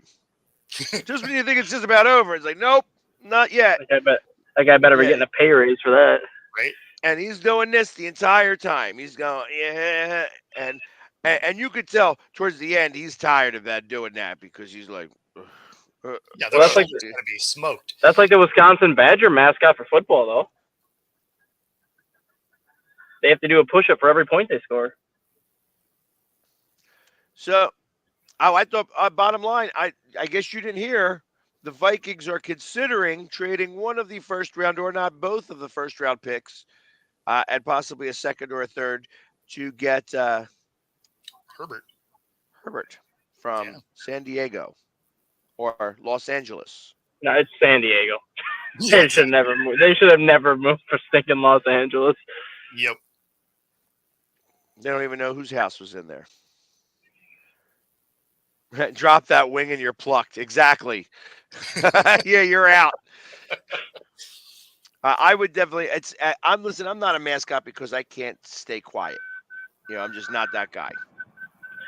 Mascots traditionally have to not speak, and so I could never be a mascot. Getting back to the NIT quick. One thing I do like about the NIT more so that I like about the actual NCAA tournament, I actually like that they play those opening round games at the higher seeds venue. I dig that. Like for the NCAA tournament, I'd be fine with it too, like where the higher seed hosts the opening round games, like the opening weekend, and then when you get to the Sweet 16 is when you go to the neutral courts. So North Carolina would host all of the games. So like North Carolina would host like the 1-16 matchup and the 8-9 matchup, and then the winners of those games would play at Chapel Hill the next, like on Sunday or whatever. So you would just have the higher seed host basically 3 games. So if you're the 1 seed, you would host the 1-16, the 8-9 matchup, and then the 2 winners would play there on Sunday or Saturday. If you're the 2 seed, you would host the 2-15, the 7-10, and then the winners would play that. If you're the 3 seed, you would host the 3-14, 6-11. If you're the 4 seed, you'd host the 4-13, 5-12, and like so on and so forth, just for that opening round weekend. And then just go to the neutral courts once the Sweet 16 starts. Because that's what the women's NCAA tournament is. The women's NCAA tournament does that, where the higher seed hosts the opening round games, and then they go to the neutral courts on the Sweet 16. I mean, that makes a lot of sense. You know, you're hating it if you lose in that first round. You don't You want to are, be the but like you don't want to be you look at how Virginia a far they're couple years sending some of ago. these teams, though. I mean, you look at how far they're sending some of these teams. Like the Wisconsin Badgers are in what, the West region, and they're playing games out east right now. But then the Sweet 16, they're out west. Like, what's the point of having them play out east right now? Just have them play in the Midwest or at their venue the first opening weekend, and send them out west for when the actual Sweet 16 and Elite Eight are. Yeah. Well, I mean, that's the problem with having the north, south, east, and northwest and stuff like that. That Yeah. none of those are real. You know what I mean? It only works out for the very first one. The number one seed gets to play in the one that they want, and that's usually the East. So you have Connecticut in the East, but you have North Carolina in what what are They're they in in the Northwest? South. No. Northwest? So the East, UConn's the East. I believe Houston's the South. Purdue's the Midwest. So yeah, North Carolina would be the West. Yeah, they're in the West, which makes no sense to me whatsoever. Yeah. So if you're going to put North Carolina in the West, like the first opening round weekend, let them host their games at Chapel Hill, and then send them out west when you get down to the Sweet 16 and Elite Eight.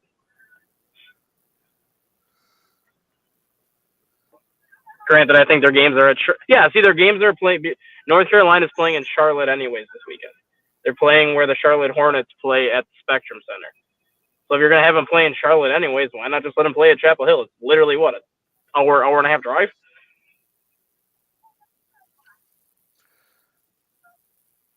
And that's odd, anyways, because that doesn't make it West. Just because it's the No. West bracket. Yeah. I They mean, got the lowest one seed, that's why. And because UConn has the highest one seed, you have to put that fourth number one seed up against the number one overall seeds bracket. That's right. just how the And seeding then played out, with Houston being 2, kinda, Purdue 3. well, and all three of those make sense. Yeah. If you look at it, West. if you look at it though, like you can go probably back the last 4 or 5 years.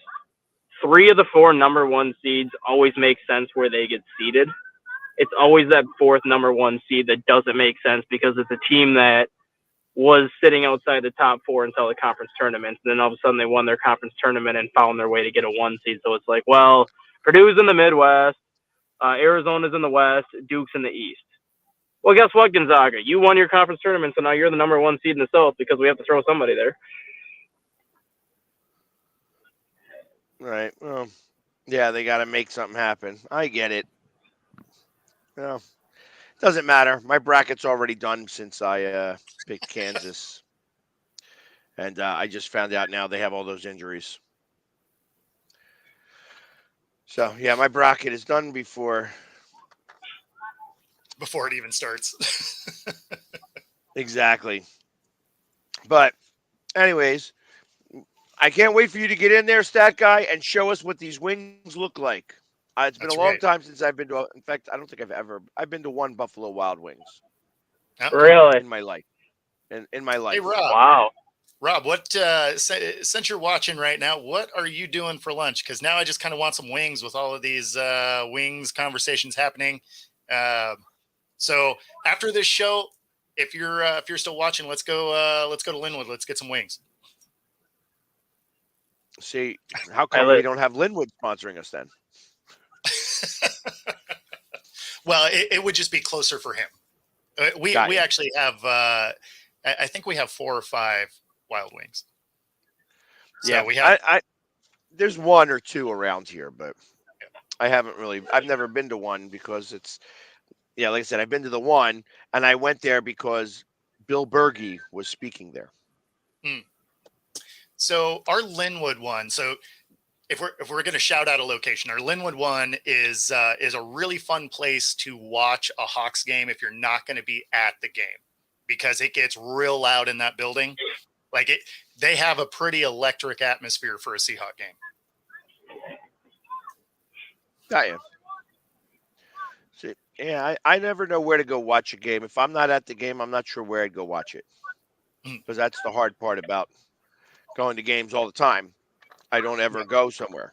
Like, so normally I'm like, for instance, when I didn't go to the Eagles game, there was 2 Eagles games I missed in the last 5 years Mhm. since COVID, really. So really, I'll include COVID in that mix. Um,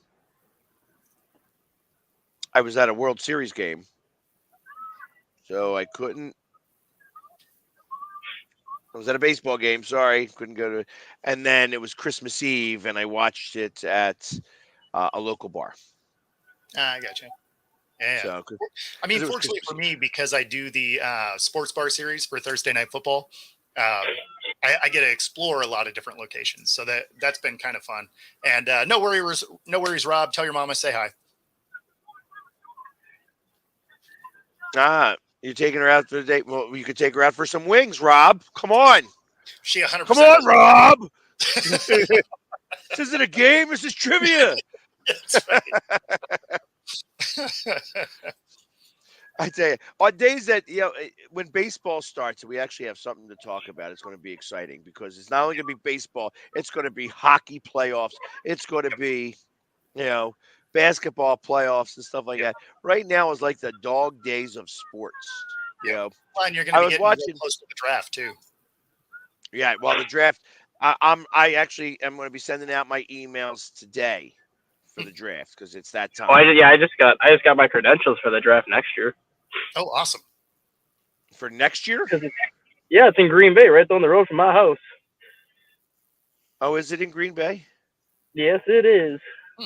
Oh, then I'll stay with you then. You could. Perfect. That's good to know. I didn't realize it was in Green Bay. Actually, and I have a couple of inns in Green Bay. So we could definitely do a show in Green Bay. Yes, we could. Yeah, because I know the bar owner of the bar right outside that big complex. Stadium View?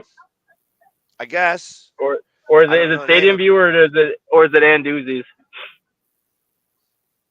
Is it the one that's got 2 levels on it with kind of like the big deck that's on the top? That's Anduzzi's. Yep.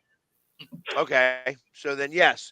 So interestingly enough, family of them I drink with here at the bar. Oh, nice. Awesome. So they have come a few times here. So yeah, they could definitely get you hooked up for a show there, and you could do the show from up on the sinking balcony up there and overlook the entire kind of draft field. that would be kind of cool to see. Nice. I'm sure they're going to be. ESPN is probably going to be all over that.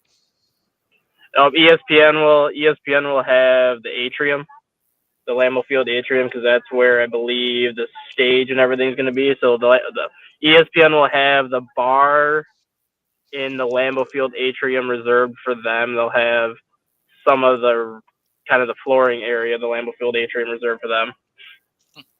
And it's in Green Bay next year. Why did I think that it was in Vegas? Somebody told me it was in Vegas next year. No, it's in Green Bay in 2025. Okay. That's why all the roads are under construction. On that right now. That's why all the roads are under construction right now on the highway, because they want to have all that done for next year. Oh yeah, Green Bay. Yep, it's in Green Bay.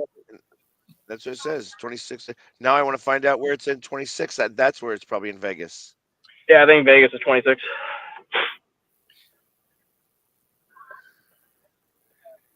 So this is 26 and 27 is the one that Pittsburgh is trying to get the bid for. So it hasn't been decided yet. Yeah. Yeah, so there we go. Yeah, Pennsylvania governor pushes for Pittsburgh to host 26 or 27 NFL draft. They haven't announced it yet. Good. Exactly. They're not going back to Vegas. I'm much happier about that. I am definitely much happier about that. Thursday, the 24th to Saturday, April 26th.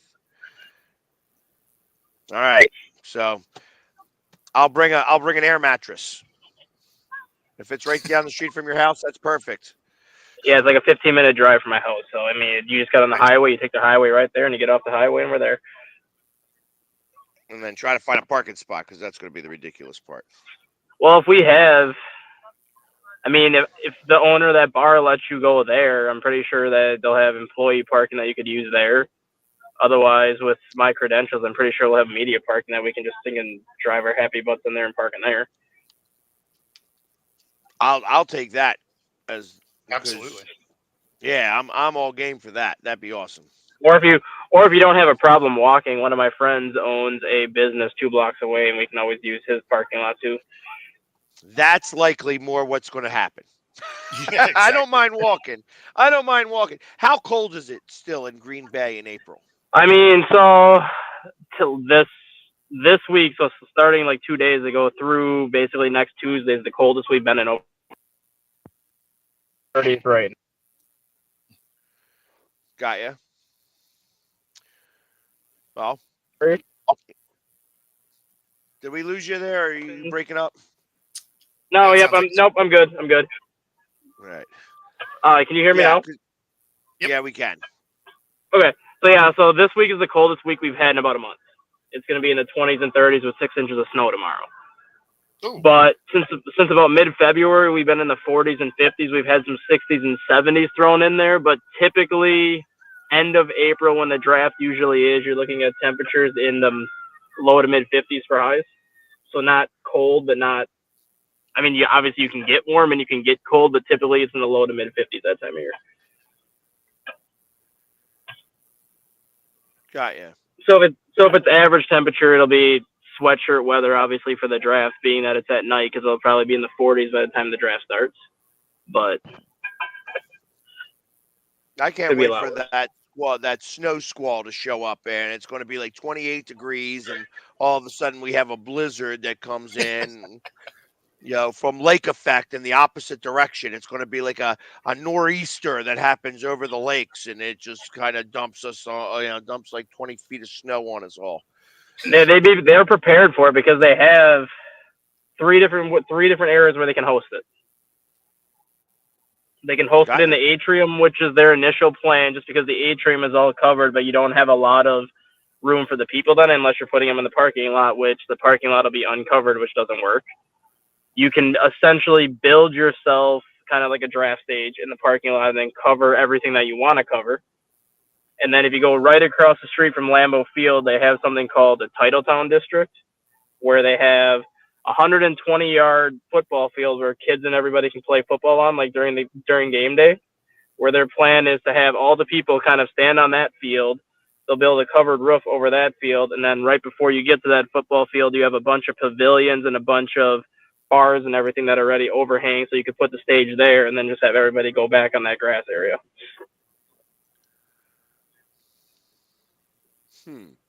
See, so even if it snows, they have coverage. See, but even as you say that, I think of they don't have or I guess, maybe they don't.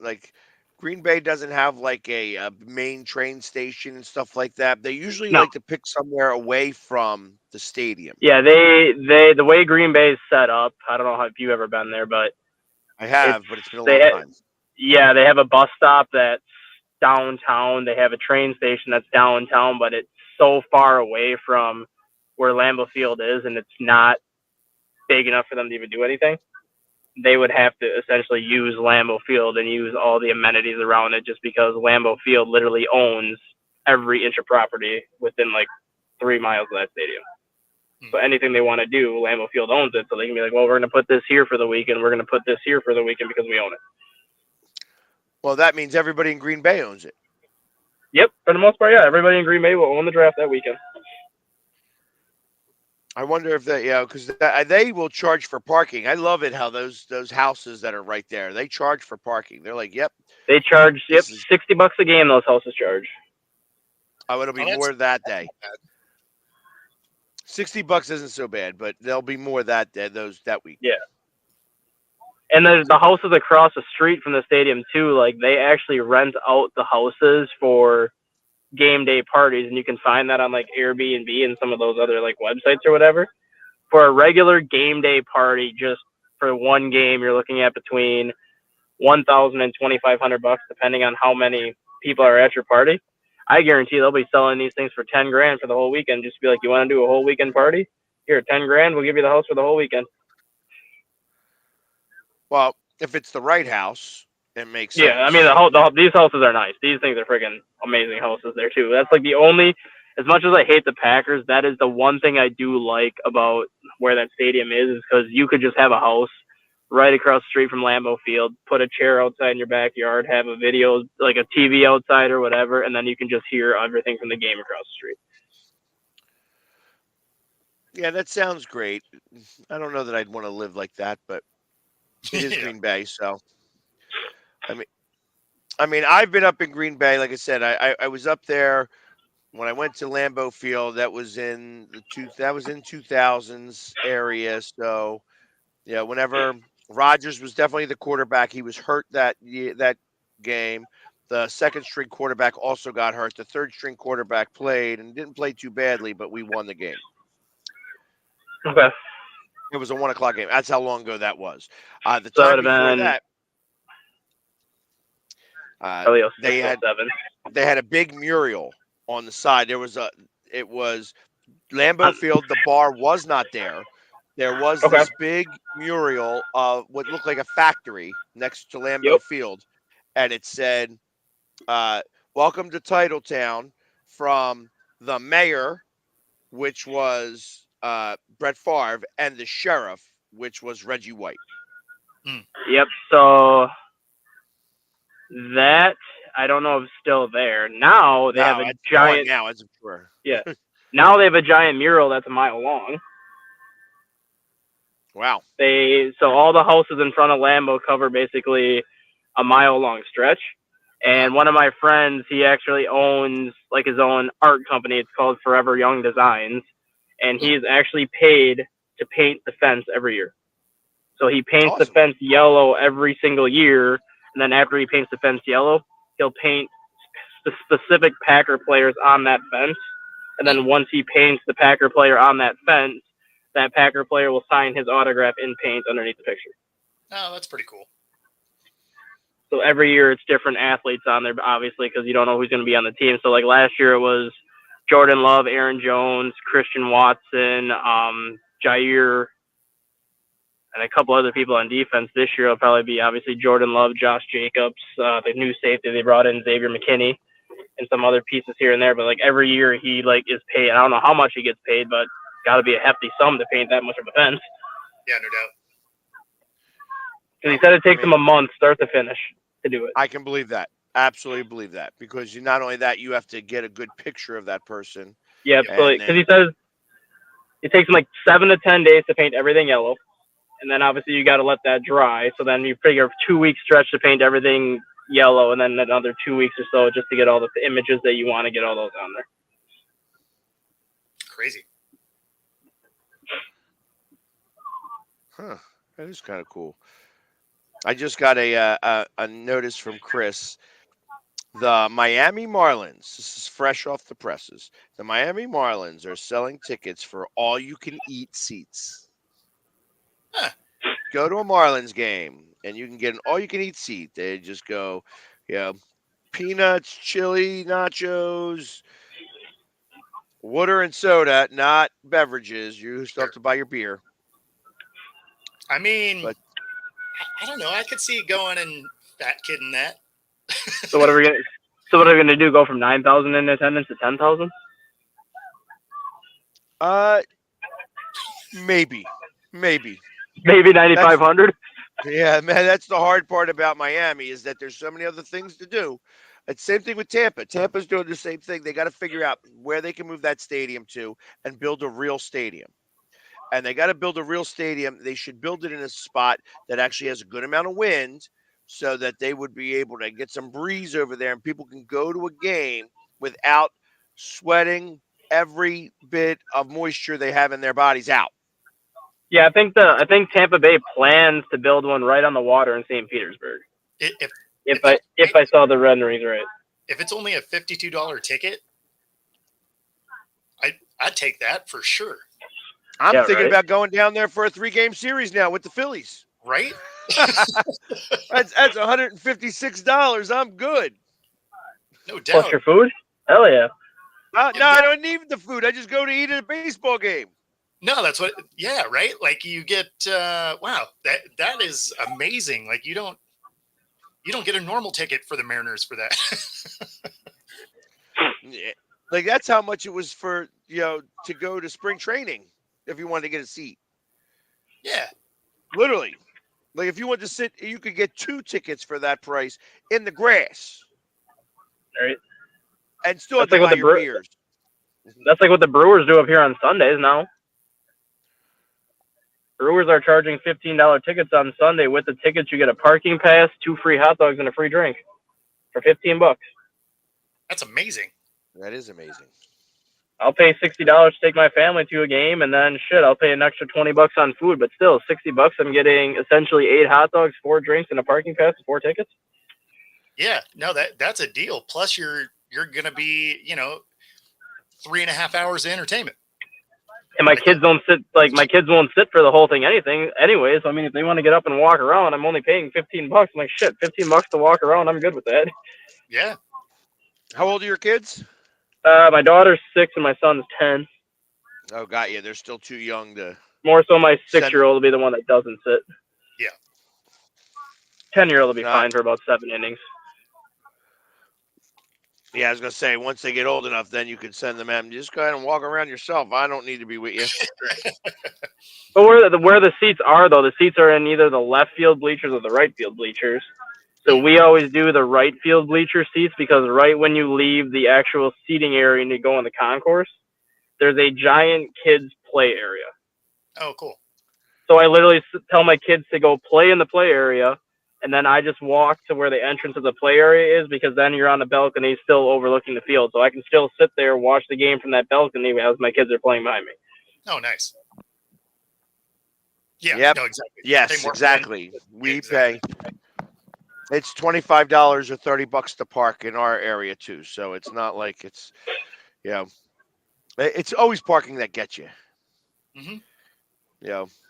That's for a the Hawks hard game, part with it. For a Hawks game, you'll spend every bit of $100+ just for parking. Mm-hmm. Or more so, like in Dallas, it was $120 to park. Yep. They keep raising the prices. Yep. It's like, damn, $120 to park. I ain't interested in paying that much money. That's just as much money it is to go see the game. Right. But that's the way it works sometimes. And I believe, if I will let you know later, James, but I believe one of the Sunday games that I'm doing is the Phillies for that Brewer package. Nice. Huh. Well, you know what? I'm going to start going to baseball stadiums this year. I haven't been to many, but I'm going to start going this year. So maybe I'll put that on the list. So I know we're doing we're doing the Yankees in April. We're doing the Cubs in June, the White Sox in May, and I believe it was the Phillies in August or September. I think of the 4 we're doing. Yeah. So I get to I'm going to be going to watch the Phillies in London.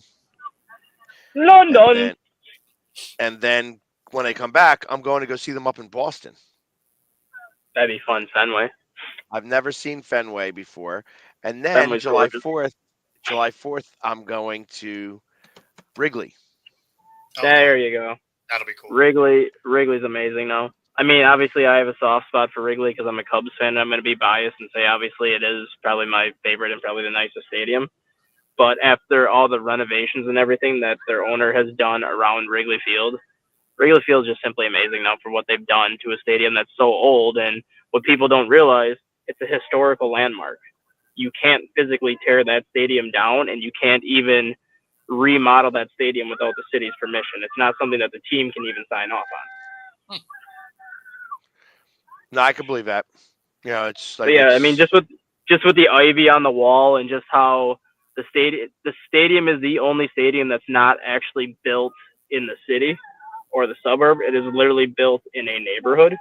It literally makes you think that you're at the Sandlot. It literally makes you think that you're in elementary school and you're coming home from school, showing up at the park to play baseball with your friends just because of how that stadium was designed and where it was put. That's pretty cool. It is kind of cool. Well, and I'll get to see it for the first time this year. Yeah, it's fun. It's expensive as shit, obviously, because it's Chicago and everything in Chicago is expensive, but you'll enjoy it, especially if you actually take the time before the game to just kind of see like everything that they've done to that stadium, just to kind of renovate it and all the stuff that they put in there, like the Circus Sportsbook Casino, the hotels, the giant park, and all the stuff that they've done outside. Like if you actually get there if you have a 1 o'clock game, gates open typically at 10:30. But if you get there at 9 o'clock and have like that hour and a half just to kind of walk around and see everything that they've done, it's so worth it. And you don't have to pay for parking. Take the train. That is what I will recommend. You pay $10 for the train ticket. It's round trip. It will drop you off on the corner of the main gate. So you literally get out of the train, you walk down the steps, you take a right, you cross the street, the main gate's right there. Oh, that's pretty awesome. Yeah, that does sound pretty awesome. All right, cool. Well, now I know. So, like I said, I know that happens on July 4th, and if everything goes the way I expect it to, I will be there celebrating July 4th with Garage Beer. At least that's my hope. Awesome. In the meantime, we are at the top of the hour, so we did not get to see what a wing looks like from Buffalo Wild what's Wings. with that? Why didn't you turn your camera on, man? Because I am waiting outside in my car because there's a line outside of Buffalo Wild Wings right now because there's so many damn people here right now. Oh, wow. Aha, see, everybody's out there for their March Madness. That's what it is. Like I told my boss he better love me because I'm on vacation next week anyways. But I told him that this is the first time in 4 years that I'm actually working this day and tomorrow. Because usually I take vacation for these 2 days to watch all the games. So I'm like, you better love me because I'm going on vacation next week. And this is the first time in 4 years I'm actually working these 2 days. So you have to write while you're eating the wings? Yeah. Lucky you. Yeah, I type, I don't write, but yeah. Understood. Right. That's what I mean. You're not yeah. printing it Which, out. I mean, it's easy to do. I write it as I see it, but like normally I'm just not even in the mental capacity to do anything today and tomorrow because there's so much games going on. So I'm like, the only reason why I'll work today and tomorrow is because I'm not here next week. So just love me. Exactly. Yeah, Chris, we did start the show with that, and definitely we'll talk more about it as we find out more. But we definitely spoke a good half hour about that at the beginning of the show. So, and we'll probably talk about it a little bit tomorrow once we find out how much money the guy actually stole, or if he actually stole it, or if it was Ohtani's money who knew everything about already. Ohtani was making the bets. He says, I'm going to get 60 home runs, and then that's why he left, because he knew he was out $1 million after he wasn't going to hit 60 when he got hurt. So what's your opinion on it? I feel like he's. I don't think he's as innocent as I don't think he's as innocent as he's making himself sound. I can say that much. I agree with that wholeheartedly. And the language barrier is going to help him cover this up. It will not help him cover it up because he actually speaks fairly good English. No comprende. That's exactly what I don't understand. I need a new interpreter. I loved Shohei up until this offseason, and in a matter of months, he's gone from a player that I love to a player that I completely lost a lot of respect for. Just because of how he handled his free agent situation, just because of how he was able to basically get a free contract from the Dodgers for $700 million and defer the crap out of it for however long he wants to do it. Now you throw this into the equation and you're seeing that his interpreter was like losing $4.5 million. That is literally 20% of what he's supposed to make this year in Los Angeles. Yeah. Right. And now he's acting like, oh, I don't know any of this. Bullshit. You don't know where 20% of your freaking salary is going. Yep. And on that note, we got to wrap it up so we don't overlap the next show, but we will definitely have to kick tomorrow's show off with this. Again. So definitely, and Stat Guy will be back watching more. Maybe he'll get the Buffalo Wild Wings a little earlier, so we'll get to see some wings. In the meantime, guys, everybody, thank you very much for hanging with us today, and we will see you guys tomorrow. Take care.